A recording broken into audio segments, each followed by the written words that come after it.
Okay, day 3. Yun, last day. Last day. Okay. Yan, pasok ko ulit. Yan. Good morning po. Kasal.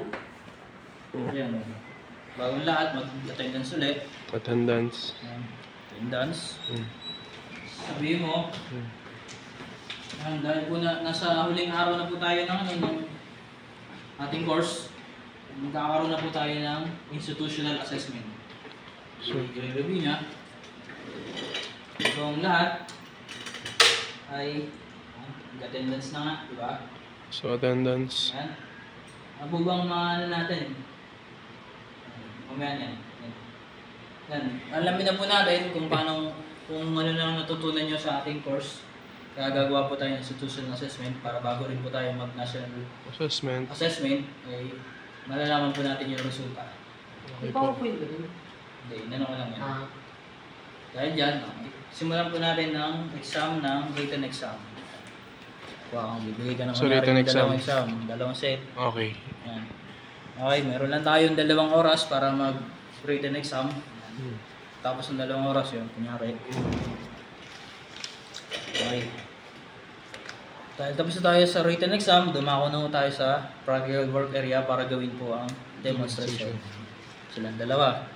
Okay, bibigyan ko kayo ng specific instruction. Ang tuloy. Yan. Ayan. Tapos yan, gawin nyo po yan sa loob ng 4 na oras. Babalik po ako pagtapos ng 4 na oras. Hindi na ulit. Tapos na, ng oras. Ayan. Okay, time is up na po. Pakibigay na lang po sa akin ng specific instruction. Binigay na, di ba? Tapos na ay tatawagin ko po isa-isa para sa oral questioning.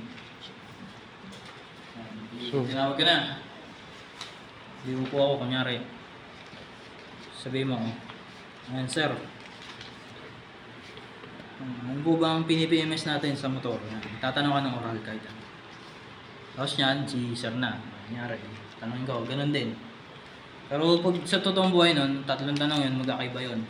pag sa totoong buhay na assessment, sir, hanggang 3 tanong, pwede magtanong yung assessor. Hindi pwede mo tanongin yun. Bawal yun. Hanggang isang tanong lang talaga. Hindi. Pag ano kasi yun, pag nag-demo na lang ng TM, isa lang yun. Pero pag sa totoong buhay, 3 yun. Okay. Diba 3 yung tanong sa'yo? Okay. Ano? Ayun. Hindi yan. Sige, paano na, patawag na lang po si Sir ano. Tinawag ka na.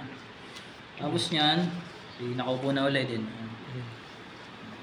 Maaari kong tuwagin uli. Ayan, balik mo tayo sa learning resource area. Balik. Ano ba tawag? Feedback pa, di ba?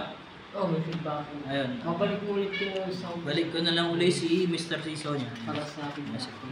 Para po sa ating feedback. Hindi po isa-isa, one by one. Ano naman, nagawa ko naman.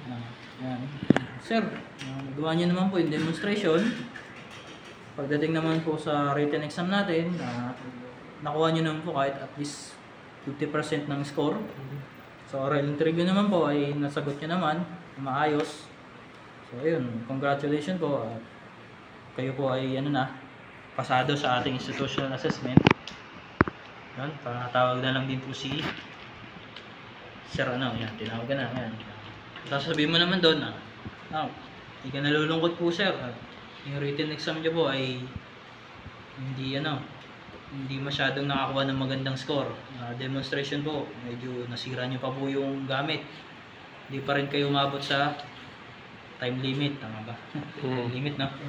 Tapos pagdating po sa oral, mali po yung sagot sa tinanong niyo po sa akin. Ay, tinanong ko po sa inyo. So, pinalungkot po, not yet competent po yung ilalagay niyo po. Pachikan na lang. Ayan, bago pa lang lahat, i-anong pala yung cars. Papaperma. Permahan niyo po muna yung cars. Ayan. So, Tapos niya yung cars din. so sa institutional, sir, may cards din. Oh, may cars din yun. Okay. So, talagang buhay, wala tayong cars dito. Wala. Hindi tayo nagana ng cars. Pero sa totoong buhay, meron yun. May cars, kailangan ng cars. Ayan. Mahal po muna tayong bumalik sa ating learning resource area. Balik mo na yung 2. Ayan. Sa mga, sasabi na ulit bago po muna tayo mag-walay, ay sagutan nyo po muna ang post test. Bigyan mo ng post test. So may post test yan, sir. Tapos nyan, pagtapos niya, ayan. At ito po ang ating training evaluation form. So, panatapos. Ayan. Training Ayan, evaluation. nakuha na. Okay, pagkatapos nun, sabi mo, ayan. Okay po, dahil ito na po ang ating last day po ng course. Congratulations po sa mga nakakuha ng competent.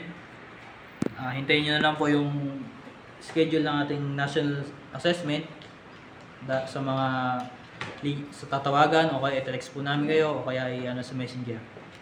Pagdating naman po sa mga not yet competent, meron po tayong isang linggong refresh para po bago tayo pupunta ng national assessment ay ma-review po namin kayo. Congratulations po at salamat yan. Exit na uli. Exit na. Exit na uli yun.